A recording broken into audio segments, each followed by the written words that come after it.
na gane kuma yau mun shiga yanayin da ni ban taɓa jin sa ba ko a tarihi.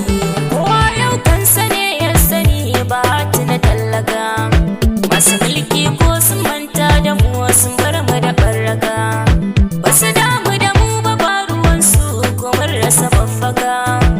Kullum nazarin su ɗai iyalan su sun ki su tausaya.